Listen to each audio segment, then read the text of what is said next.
للہ رب العالمین والصلاة والسلام علی سید المرسلین اما بعد فاعوذ باللہ من الشیطان الرجیم بسم اللہ الرحمن الرحیم الصلاة والسلام علیک یا رسول اللہ وعلی آلک واصحابک یا حبیب اللہ الصلاة والسلام علیک یا نبی اللہ وعلی آلک واصحابک یا نور اللہ۔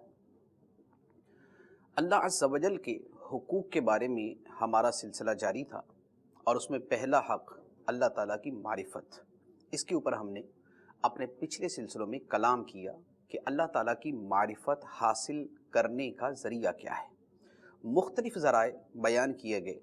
آج اسی سلسلے کو آگے بڑھاتے ہوئے ایک اور طریقے اور ایک اور ذریعے یا ایک اور شرط کا بیان کریں گے۔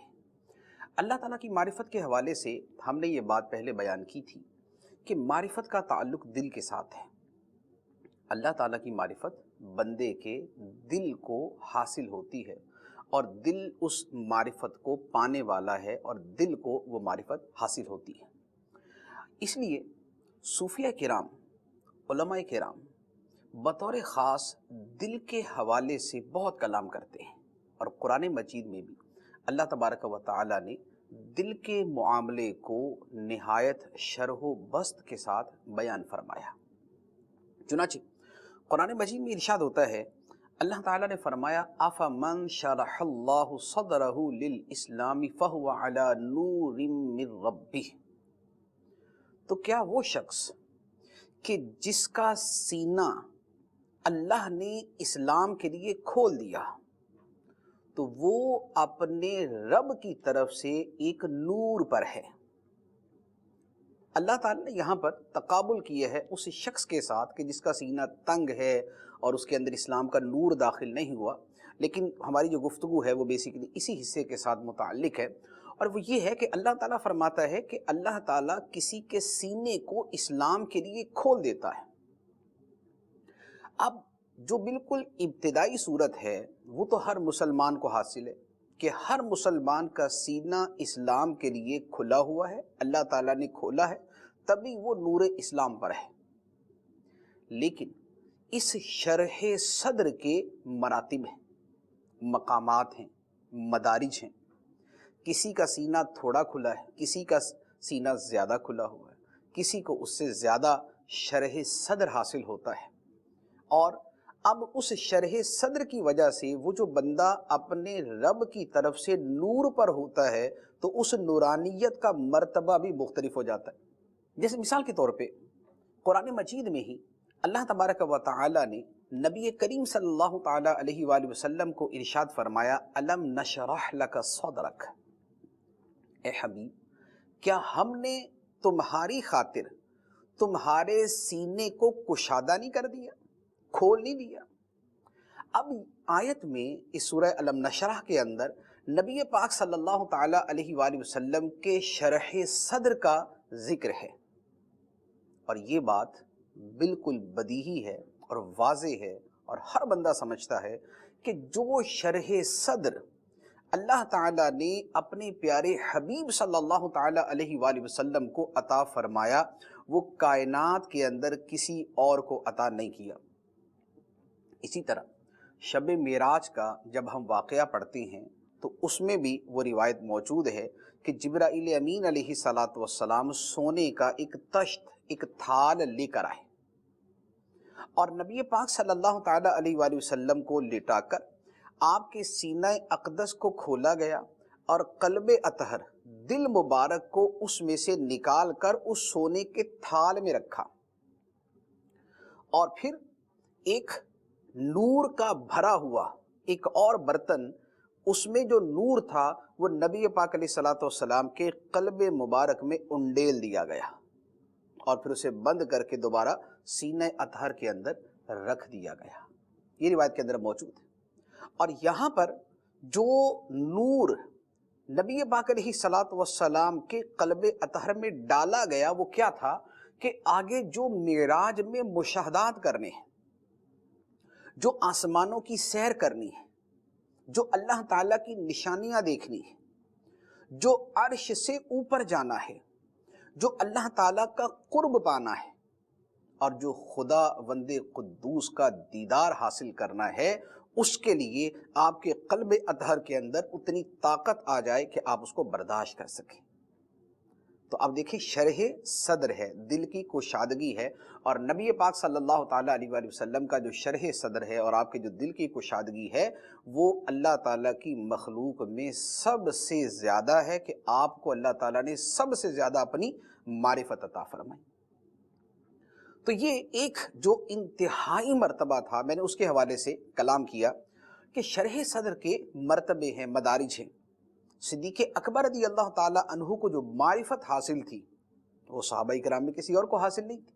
اسی طرح پھر اولیاء کرام کے اندر بھی معرفت کے اعتبار سے مختلف درجے، جو درجہ سرکار غوث پاک رضی اللہ تعالیٰ عنہ کا ہے، وہ آپ اس زمانے کے اور آپ کے بعد والے اولیاء کرام کو حاصل نہیں۔ اسی طرح جو معرفت کا درجہ بابا فرید رحمۃ اللہ علیہ، خواجہ غریب نواز رحمۃ اللہ علیہ اور دیگر اولیاء کرام کو ہے، تو ہم سمجھتے ہیں کہ ان کی معرفت کا جو درجہ ہے وہ دیگر لوگوں سے زیادہ ہے، بلند ہے اور اعلیٰ ہے۔ تو شرح صدر جو ہے یہ معرفت کے لیے بڑی اہم چیز ہے، اور اس شرح صدر کے مراتب ہوتے ہیں، اور یہ شرح صدر اللہ تعالیٰ قرآن پاک کے اندر ارشاد فرماتا ہے کہ فرمایا افمن شرح اللہ صدرہ للاسلام فہو علی نور من ربہ، تو کیا وہ شخص کہ جس کا سینہ اللہ تعالیٰ نے اسلام کے لیے کھول دیا، پھر وہ اپنے رب کی طرف سے ایک نور پر ہے۔ یہ نور نور اسلام بھی ہے، یہ نور ہدایت بھی ہے، یہ نور معرفت بھی ہے، اور پھر ہر بندہ اپنی ہمت، اپنی استعداد اور اپنی توفیق کے مطابق اس نور کو حاصل کرتا ہے۔ لہذا دل کا معاملہ یہ معرفت کے حوالے سے بڑا اہم ہے۔ دل کی صفائی معرفت کے معاملے میں سب سے بنیادی حیثیت رکھتی ہے۔ ایسا ہو نہیں سکتا کہ کسی بندے کا دل سیاہ ہو اور پھر اسے اللہ تعالیٰ کی اعلیٰ درجے کی معرفت حاصل ہو جائے، ایسا نہیں ہوتا۔ اور دل کے اوپر معاملات کا مدار ہے، اسے نبی پاک صلی اللہ تعالیٰ علیہ وآلہ وسلم نے بھی ایک حدیث مبارک کے اندر ارشاد فرمایا، چنانچہ حدیث مبارک ہے، فرمایا الا ان فی الجسد مضغۃ اذا صلحت صلح الجسد کلہ واذا فسدت فسد الجسد کلہ الا وہی القلب۔ فرمایا اے لوگو سن لو، بے شک بدن کے اندر گوشت کا ایک ٹکڑا ہے، اگر وہ سدھر جائے تو سارا بدن سدھر جاتا ہے، اور اگر وہ بگڑ جائے تو سارا بدن بگڑ جاتا ہے۔ وہ کون سا ٹکڑا ہے؟ جس کی صلاح اور درستی کے اوپر بدن کی درستی کا مدار ہے، اور جس کے بگاڑ کے اوپر پورے بدن کے بگاڑ کا مدار ہے۔ فرمایا سن لو، وہ دل ہے، کہ دل سدھر گیا تو پورا بدن سدھر جائے گا، اور دل بگڑ گیا تو سارا بدن بگڑ جائے گا۔ دل سدھرتا ہے، دل کے اندر جب تقوی آتا ہے، فَإِنَّهَا مِن تَقْوَى الْقُلُوبِ، تو بے شک یہ دلوں کے تقوی میں سے ہے۔ جب دل میں تقوی پیدا ہوتا ہے، جب دل کے اندر پاکیزگی پیدا ہوتی ہے، جب دل کے اندر نور آتا ہے، جب دل کے اندر روحانیت آتی ہے، تو اس کے آثار پورے بدن پہ نظر آتے ہیں۔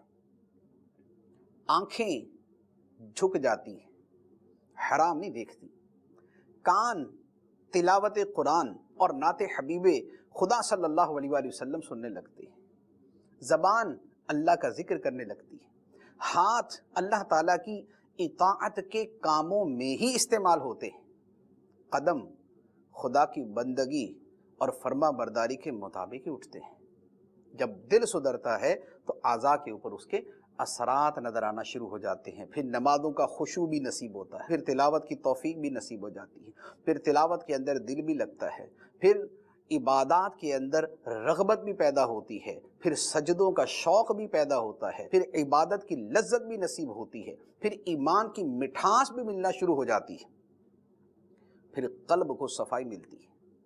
تو یہ جو قلب کی طہارت ہے، یہ جو دل کی صفائی ہے، اس کے اثرات پورے وجود پہ ظاہر ہونا شروع ہو جاتے ہیں۔ اور اگر اس کے الٹ ہو جائے، اگر دل بگڑ جائے، دل تاریک ہو جائے، دل سیاہ ہو جائے، دل پہ زنگ لگ جائے، تو پھر نہ نصیحت اثر کرتی ہے، نہ آنکھ حیا کرتی ہے، نہ زبان پرواہ کرتی ہے، نہ کانوں کو خوف خدا ہوتا ہے، نہ بندے کے ہاتھ ظلم کرنے سے جو ہے وہ ڈرتے ہیں، نہ اس کے قدم گناہ کی طرف اٹھتے ہوئے جھجکتے ہیں، پھر وہ سب کچھ کرنے کو تیار ہو جاتا ہے۔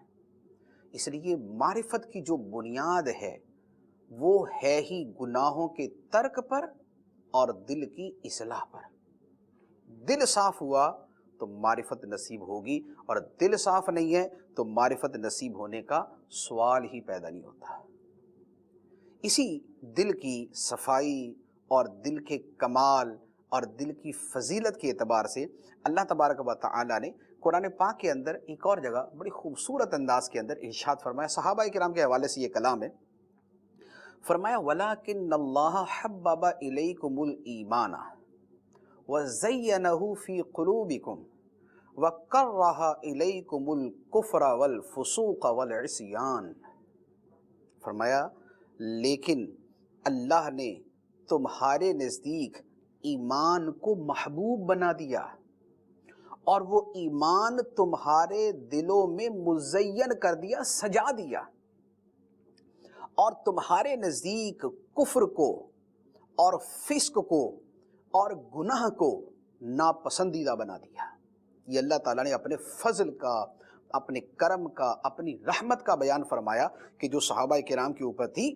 فرمایا کہ ایمان تمہارے دلوں کو محبوب بنا دیا، اور وہ ایمان تمہارے دلوں میں مزین کر دیا، سجا دیا۔ سبحان اللہ، سبحان اللہ، یعنی کتنے خوبصورت الفاظ ہیں اور کتنی خوبصورت کیفیت ہے، اور کتنا قلب کی خوبصورتی کا بیان ہے کہ فرمایا کہ دل کے اندر ایمان محبوب ہو جاتا ہے۔ جیسے بندے کو کسی سے محبت ہوتی ہے تو جس سے محبت ہوتی ہے دل اس کی طرف دھڑکتا ہے، جھکتا ہے، مائل ہوتا ہے، اسی طرح ایمان محبوب ہو جاتا ہے۔ جن پر ایمان ہے وہ محبوب ہو جاتے ہیں۔ خدا پہ ایمان ہے، خدا کے نبیوں پر ایمان ہے، خدا کے حبیب علیہ الصلوۃ والسلام پر ایمان ہے، تو اللہ اور اللہ کے رسول کی محبت دل کے اندر اتر آتی ہے، تو دل میں ایمان محبوب ہو جاتا ہے، اور اتنا محبوب ہو جاتا ہے کہ جیسے بندہ اپنی محبوب شے کو گنوانا پسند نہیں کرتا۔ ہمیں اپنی اولاد سے محبت ہو تو کیا ہمارا دل کرے گا ہماری اولاد گم ہو جائے؟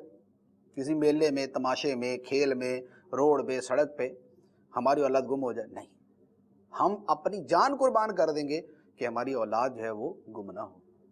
اور اگر اولاد گم ہو جائے تو کیا ہوتا ہے، کیا کیفیت ہوتی؟ بندے کو لگتا ہے جیسے ابھی دل کا دورہ پڑ جائے گا، بندہ ہی مر جائے گا اگر اولاد نہ ملی تو۔ یہ کیفیت ہوتی ہے، کیوں؟ اس لیے کہ اولاد سے محبت ہے۔ تو جس سے محبت ہوتی ہے اس کا گم ہونا انسان کسی صورت گوارا نہیں کرتا۔ اللہ تعالیٰ فرماتا ہے کہ اللہ نے ایمان تمہارے دلوں کو محبوب کر دیا، کہ اب دل میں ایمان کی قدر و قیمت اور مقام و مرتبہ اتنا بلند ہو گیا کہ اب کسی صورت ایمان کا گم ہونا گوارا نہیں ہے، برداشت نہیں ہے۔ جان جاتی ہے تو چلی جائے لیکن ایمان نہ جائے، روح نکل جائے بدن سے لیکن دل سے ایمان نہ نکلے۔ یہ ہوتا ہے دل کو ایمان محبوب ہو جائے۔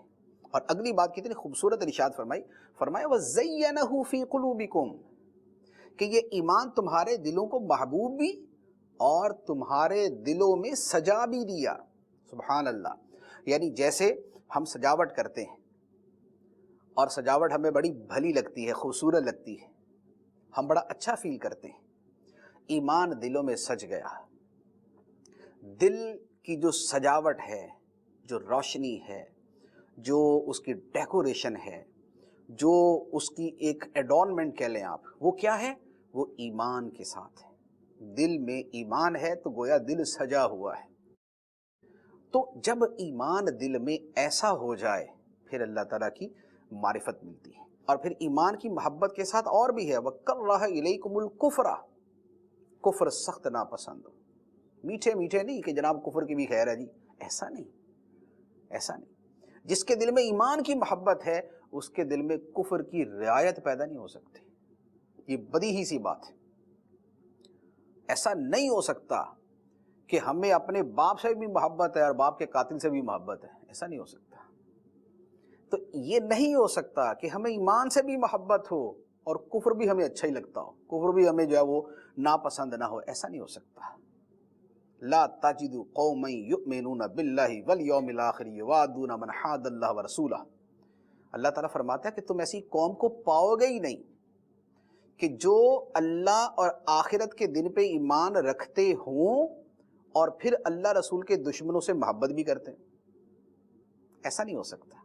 اللہ اور آخرت پہ ایمان رکھنے والے لوگ، ایسا ہو نہیں سکتا کہ اللہ رسول کے دشمنوں سے محبت کریں۔ تو ایمان سے محبت ہے تو پھر کفر سے نفرت بھی ہوگی، اور کفر کے ساتھ والفسوق، اللہ تعالیٰ کی نافرمانی، والعصیان، اور گناہ کرنا، گناہ کا ارتکاب، یہ بھی پھر ناپسند ہوگا۔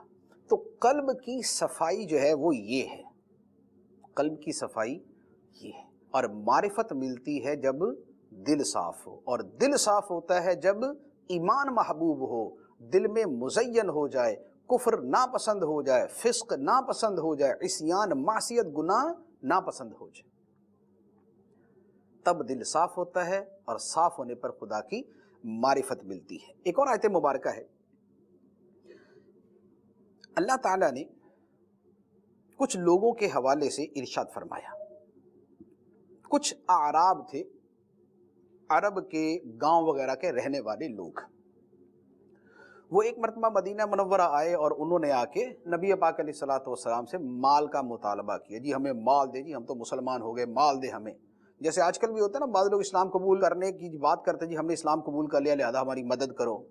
تو انہوں نے بھی کچھ اسی انداز کے اندر جو ہے وہ بات کرنا شروع کر دی، جی ہم مومن ہیں، ہم مسلمان ہیں، ہم ایمان لے آئے ہیں، ہماری مدد کرو، کیوں نہیں مدد کرتے، اس طرح کی باتیں کی۔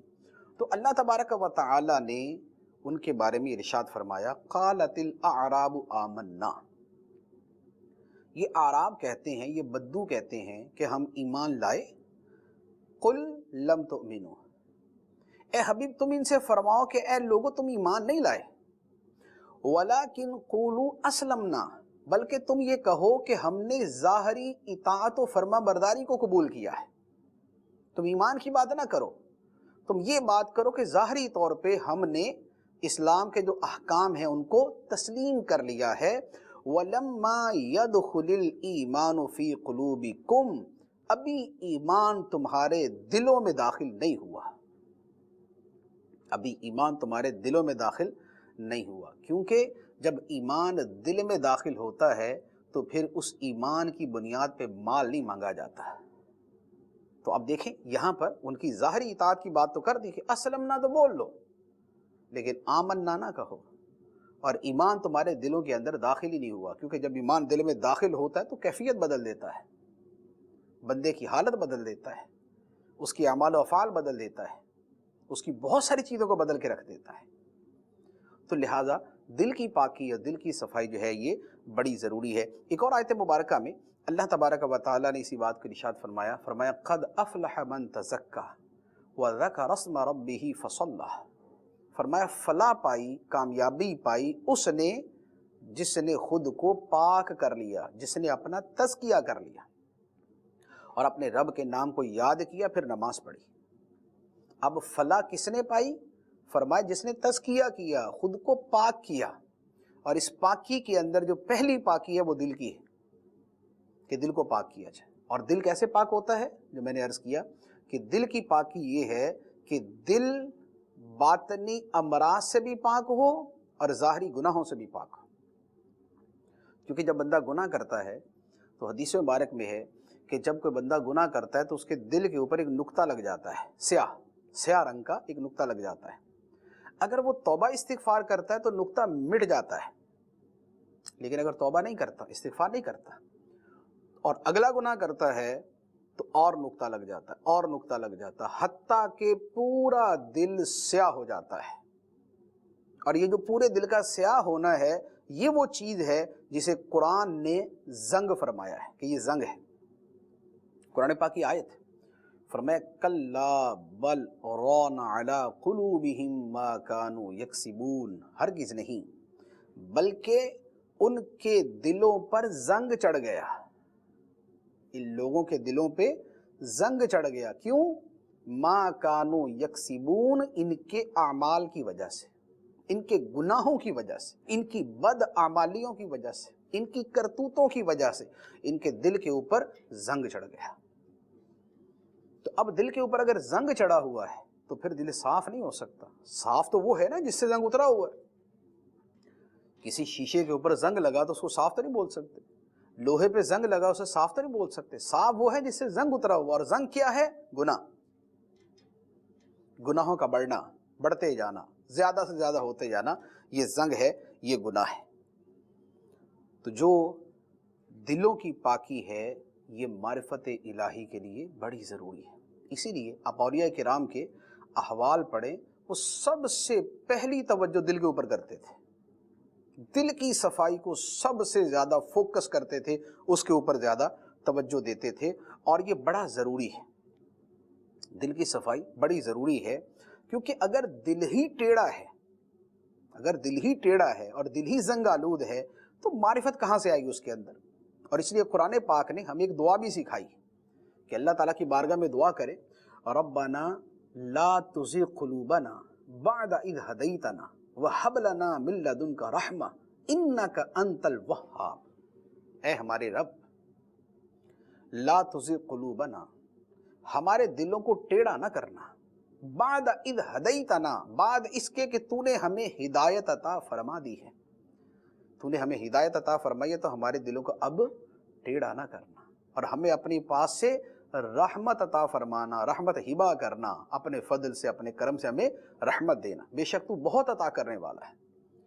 تو دل ٹیڑھے نہ ہو، دل زنگ آلود نہ ہو، اس کی دعا کا فرمایا گیا۔ اور دل کیسے ٹیڑھے ہوتے ہیں؟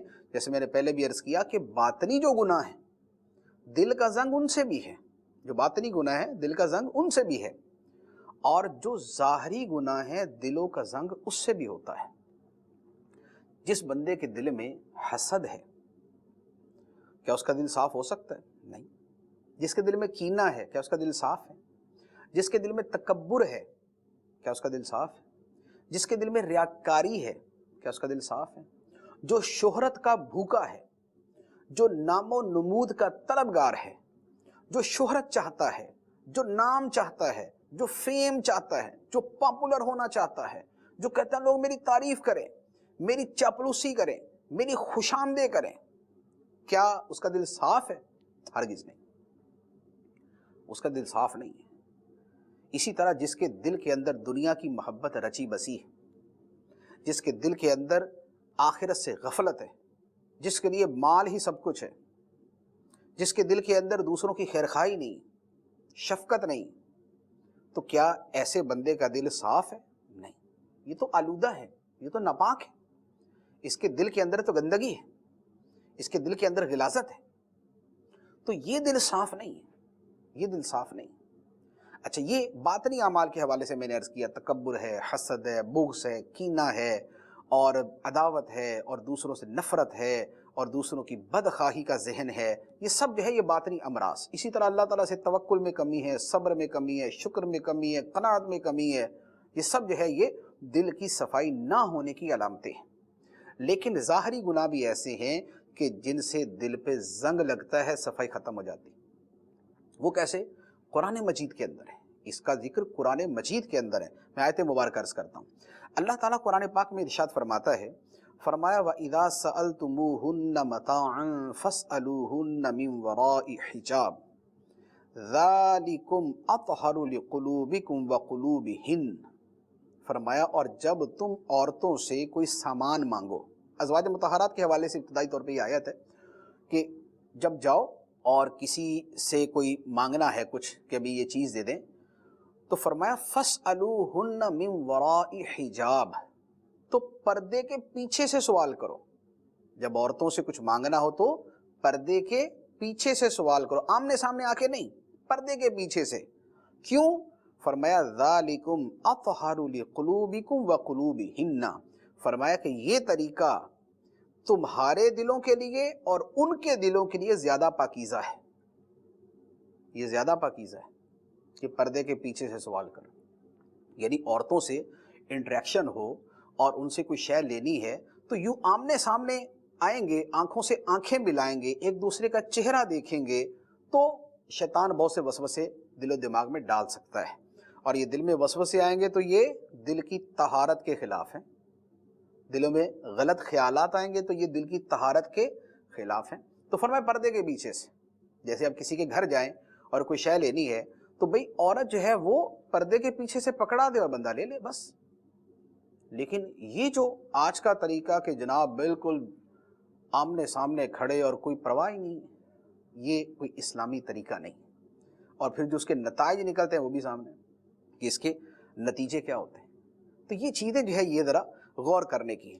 تو اب یہ دیکھیں کہ معاملہ کیا ہے پردے کا، معاملہ کیا ہے شرم و حیا کا، معاملہ کیا ہے مرد و عورت کے انٹریکشن کا، اور فرمایا یہ کہ پردے کے پیچھے سے جو ہے وہ چیز کا لینا دینا کرو، کیونکہ یہ طریقہ کار مردوں کے دل کے لیے بھی زیادہ پاکیزہ ہے، عورتوں کے دل کے لیے بھی زیادہ پاکیزہ ہے۔ تو نظر کی پاکیزگی ہوگی تو دل بھی پاک رہے گا، اور نظر بہکے گی تو دل بھی بہکے گا، نظر گندی ہوگی تو دل بھی گندا ہوگا، نظر میں خرابی آئے گی تو دل میں بھی خرابی آئے گی، اور دل میں خرابی آئی تو کدھر کی معرفت۔ تو ایسا نہیں ہو سکتا کہ بد نگاہی کے تو جناب طوفان کھڑے کیے ہوئے ہوں اور زبان سے بولا جائے کہ جناب میں تو معرفت الہی کے دریاؤں میں غوطہ لگا رہا ہوں۔ یہ کسی نالی کے اندر غوطہ لگا رہا ہے، یہ معرفت الہی کے دریا میں غوطہ نہیں لگا رہا۔ تو دل و نظر کی پاکی یہ بہت ضروری ہے۔ اسی طرح قرآن مجید میں ایک اور جگہ پہ ارشاد فرمایا فَلَا تَخْضَعْنَ بِالْقَوْلِ فَيَطْمَعَ الَّذِي فِي قَلْبِهِ مَرَضٌ، کہ جب عورتیں مردوں سے گفتگو کریں، جب عورتیں مردوں سے گفتگو کریں تو فرمایا کہ اپنی آواز میں بہت زیادہ نرمی پیدا نہ کریں، کیونکہ نتیجہ کیا ہوگا؟ اگر عورت گفتگو کرتے ہوئے بہت نرمی اور بڑے ہی جو ہے نا وہ پیار والے انداز میں بات کرے گی تو نتیجہ کیا ہوگا؟ فرمایا فَيَطْمَعَ الَّذِي فِي قَلْبِهِ مَرَضٌ، تو وہ مرد کے جن کے دلوں میں مرض ہے گندگی اور شہوت کا اور بری خواہشات کا، وہ لالچ کریں گے، وہ لالچ کریں گے کہ کچھ تو ہے، کو بات آگے بڑھ سکتی۔ یہ دیکھیں اللہ تعالیٰ سبحان اللہ واللہ علیم بذات الصدور، اللہ تعالیٰ دلوں کے اندر کی باتوں کو جانتا ہے۔ اس نے انسان کی نفسیات کو کیسا کھول کر بیان کر دیا کہ اگر عورت لوچدار آواز میں گفتگو کرے گی تو جس کے دل میں خواہشات کا مرض ہوگا وہ لالچ کرے گا اور وہ کچھ اور ہی سوچے گا۔ تو یہ ایک اور انداز میں گفتگو ہے، لیکن ان آیات سے جو میں آپ کے سامنے عرض کرنا چاہ رہا ہوں وہ یہ ہے کہ معرفت الہی ملتی ہے جب دل پاک ہو، اور دلوں کی پاکی تب نصیب ہوتی ہے کہ جب نظر پاک ہو، جب بندہ باطنی گناہوں سے بھی بچے، وہ جو تکبر ہے، حسد ہے، بغض ہے، کینہ ہے، اس سے بھی بچے، اور اس کے ساتھ ساتھ ظاہری گناہوں سے بھی بچے، خواہشات میں ڈوبا ہوا اور فلمیں دیکھنے والا اور لڑکیوں کو تاڑنے والا اور معاذ اللہ دل و دماغ کو گندے خیالات سے بھرے رکھنے والا، ایسے بندے کو خدا کی معرفت ملے گی؟ نہیں۔ وہ یہ تو ہو سکتا ہے کہ اس کو چلوں کے ذریعے کچھ اور ہی نظر آنا شروع ہو جائے، لیکن جو حقیقی معرفت ہے، جو مقبول معرفت ہے، وہ اس کو نصیب نہیں ہو سکتی، کیونکہ وہ تو دل کی پاکیزگی کے اوپر مدار رکھتی ہے، اس کا دار و مدار تو دل کی صفائی کے اوپر ہے۔ تو لہذا دلوں کی صفائی جو ہے یہ بڑی ضروری چیز ہے، یہ بہت اہم چیز ہے، اور اس کی طرف توجہ کرنے کی بڑی حاجت ہے۔ اور جیسے میں نے پہلے بھی عرض کیا کہ صوفیہ کرام کے احوال اگر آپ پڑھیں تو صوفیہ کرام کے احوال میں تو آپ کو ملتا ہی یہ ہے کہ سب سے پہلے وہ دل کے اوپر توجہ دیتے تھے۔ اس کے دل سے حرص نکلے، ہوس نکلے، دنیا کی محبت نکلے، اور غفلت نکلے، اور جو دیگر تکبر اور اس کے دماغ کے اندر جو اپنی بڑائی بھری ہوئی ہے وہ نکلے۔ وہ پہلے ان چیزوں سے دل کو صاف کرتے تھے، پھر اس کے بعد اگلا سبق پڑھاتے تھے، پھر اگلا سبق پڑھاتے تھے۔ اسی لیے بہت سارے اولیاء کرام کے واقعات میں یہ ملتا ہے کہ ان کے پاس جب کوئی بندہ آیا اور آ کے کہنے لگا کہ جناب مجھے کوئی معرفت کی باتیں سکھائیں اور میں کسی مرتبے تک پہنچنا چاہتا ہوں، اور یہ کہنے والا تھا کوئی صاحبزادہ، کسی بڑے پیر صاحب کا بیٹا تھا، تو ان بزرگوں نے ان کی اصلاح کہاں سے شروع کی؟ فرمایا ٹھیک ہے بیٹا، اگر معرفت چاہیے اور اگر دل کی صفائی چاہیے تو پھر جو میں کہوں گا وہ کرنا شروع کر دینا۔ اس نے کہا جی جیسے آپ فرمائیں گے۔ اب اس کے دل میں تھا کہ بزرگ چلا کروائیں گے، حجرے میں بٹھائیں گے، تسبیح پکڑائیں گے اور اتنا ذکر کروائیں گے، تو جناب دل بھی خوش اور یہ بھی دل کے اندر کہ ماشاءاللہ جی اتنا ذکر کیا، اتنی تسبیح پڑھی اور اتنی جناب میں نے جناب اذکار کر لی ہے۔ بزرگوں نے فرمایا تمہاری ڈیوٹی یہ ہے کہ سارا دن جتنے لوگ مجھ سے ملنے کے لیے آتے ہیں تو وہ اپنی جوتیاں جیسے بھی اتار کے آتے ہیں، تم نے بس سب کو ایک ترتیب کے اندر رکھنا ہے، تمہارا اتنا ہی کام، جوتیاں ترتیب میں رکھنی۔ وہ حیران پریشان کہ ہے یہ کون سی معرفت ہے اور یہ کون سا جو ہے نا وہ سبق ہے اور یہ کون سے تصوف کی باتیں ہو رہی ہیں؟ میں اتنا بڑے پیر کی اولاد اور اتنے بڑے شیخ کی اولاد اور مجھ سے لوگوں کی جوتیاں سیدھی کروائیں گے؟ لیکن بزرگوں نے فرمایا کہ اگر اس راستے پہ چلنا ہے تو یہ کرنا پڑے گا، اور یہ کروایا۔ اسی طرح جو ہے وہ گندگی اٹھوانا، صفائی کروانا، یہ سارے کام کروائے۔ اور پھر جب دل سے وہ شے نکل جاتی ہے، جب وہ اپنی بڑائی کا خیال دل سے نکل جاتا ہے تو پھر اس راہ سلوک شروع ہوتا ہے، پھر راہ سلوک میں بندہ چلتا ہے۔ اس طرح کے ایک واقعات نہیں ہیں، میں صرف اگر ان واقعات کی طرف آؤں گا تو ان کی بھی ایک پوری لسٹ اور ایک پوری فہرست بنتی ہے۔ لیکن عرض کرنے کا مقصد یہ ہے کہ اولیاء کرام کے احوال کو جب ہم دیکھتے ہیں تو اس میں آپ کو یہ چیز بہت واضح طور پہ نظر آئے گی کہ دل کے اوپر ان کی توجہ سب سے زیادہ ہوتی تھی۔ آپ کیمیا سعادت پڑھیں، احیاء العلوم پڑھیں، اس کے اندر بھی جگہ جگہ دل کی بات، دل کی بات، دل کی بات وہ کرتے ہیں۔ تو لہذا دل کی صفائی جو ہے یہ معرفت کے حصول کے لیے بڑی اہمیت رکھتی ہے اور بہت ضروری ہے۔ اچھا، اب اس کے بعد ایک اگلی چیز ہے، وہ ہے معرفت الہی کے حصول میں مراقبات کا عمل دخل۔ اللہ تعالیٰ کی معرفت حاصل کرنے کے لیے مراقبے کرنا۔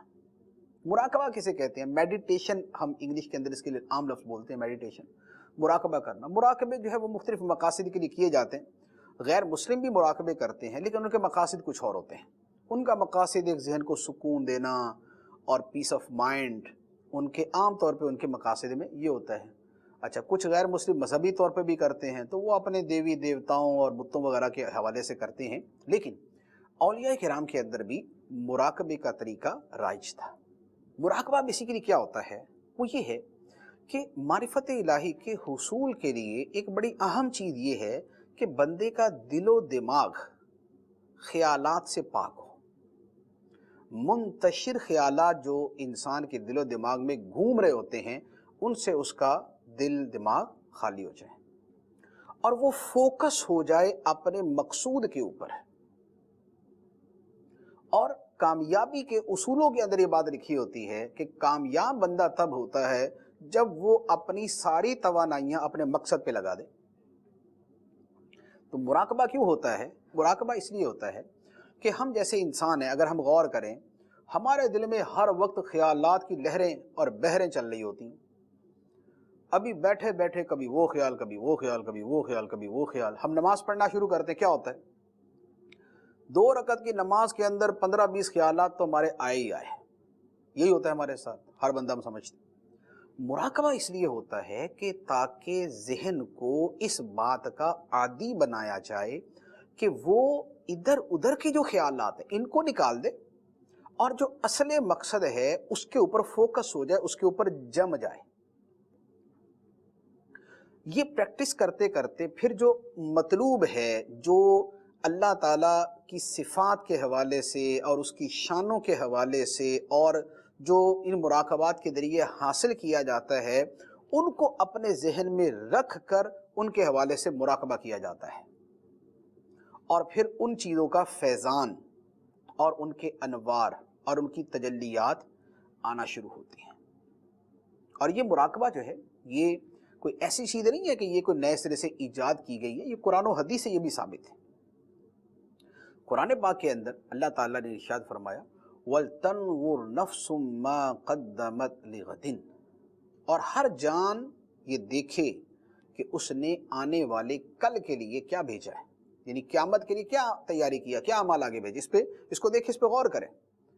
اب بندہ اگر اس کے اوپر بیٹھ کے بہت زیادہ غور کرے گا تو وہ ایک قسم سے محاسبہ ہے، لیکن ایک اعتبار سے مراقبہ ہے۔ اور خود نبی پاک صلی اللہ تعالیٰ علیہ وآلہ وسلم کی ذات مبارکہ کے حوالے سے یہ ملتا ہے، بخاری شریف کی حدیث ہے کہ اعلان نبوت سے پہلے جب نبی پاک علیہ الصلوۃ والسلام کی عمر مبارک 40 سال کے قریب ہوئی تھی تو سرکار علیہ الصلوۃ والسلام غار حرا میں تشریف لے جاتے تھے، اور کئی دنوں کے لیے، ایک دو دن کے لیے نہیں، کئی دنوں کے لیے، اور کھانے کی چیزیں اپنے ساتھ لے جاتے اور غار حرا میں جا کر وہاں پر عبادت میں مشغول ہو جاتے ہیں۔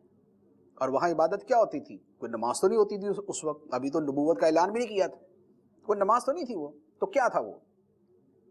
اور نبی پاک علیہ السلام کیا عبادت کرتے تھے؟ تو محدثین نے اس حدیث کی شرح کے اندر لکھا ہے کہ نبی پاک علیہ السلام کی جو غار حرا میں عبادت تھی وہ آپ کا تفکر تھا، تدبر تھا، مراقبہ تھا۔ تو نبی پاک علیہ الصلوۃ والسلام غار حرا میں جا کے تفکر فرماتے، تدبر فرماتے، مراقبہ فرماتے تھے۔ یہ جو مراقبے کا طریقہ ہے یہ نبی پاک علیہ الصلوۃ والسلام سے بھی اس کی بنیاد ثابت ہے۔ اچھا، پھر صوفیہ کرام جو ہیں یہ مراقبے کو بڑی کثرت سے استعمال کرتے ہیں، اور ان کے طریقوں کے اندر مختلف مراقبے ملتے ہیں، اور پھر ان کی کچھ بنیادیں ہیں، اور یعنی ان کی بنیاد یوں ہے کہ انسان کے وجود کے اندر کچھ لطائف ہیں، لطائف سے مراد ہیں کچھ پوائنٹس ہیں کہ جن کا لنک ہے معرفت کے ساتھ، روحانیت کے ساتھ، جیسے لطیفہ قلب، لطیفہ سر، لطیفہ روح، لطیفہ خفی، لطیفہ اخفا، لطیفہ نفس۔ یہ معروف جو لطائف کے نام لیے جاتے ہیں وہ یہ ہیں، اور ویسے اس سے ہٹ کر بھی علماء کرام نے اور صوفیہ کرام نے بیان فرمائے۔ ان لطائف کے اوپر توجہ دے کر ان کو بیدار کیا جاتا ہے، یعنی گویا ان پوائنٹس کو بیدار کیا جاتا ہے جو ریسیور ہیں اللہ تعالیٰ کی طرف سے انوار و تجلیات کو وصول کرنے کے لیے، جو ریسیو کرتے ہیں، وصول کرتے ہیں، اور اذکار کے ذریعے اور اوراد کے ذریعے اور اشغال کے ذریعے اور مراقبات کے ذریعے ان لطائف کو بیدار کر کے وہ معرفت حاصل کی جاتی ہے۔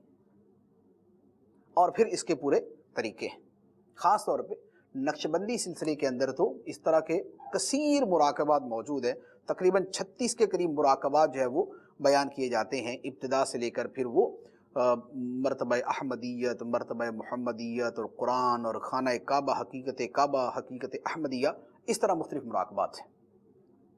اور مراقبات کا سلسلہ چشتی جو سلسلہ ہے اس میں بھی ہے، اسی طرح قادری سلسلے کے اندر بھی ہے، اسی طرح سہروردی میں بھی ہے۔ تو یہ مراقبات کی جو صورت ہے یہ تمام سلاسل کے اندر موجود ہے، اور اس ذریعے سے وہ معرفت کو حاصل کرتے ہیں۔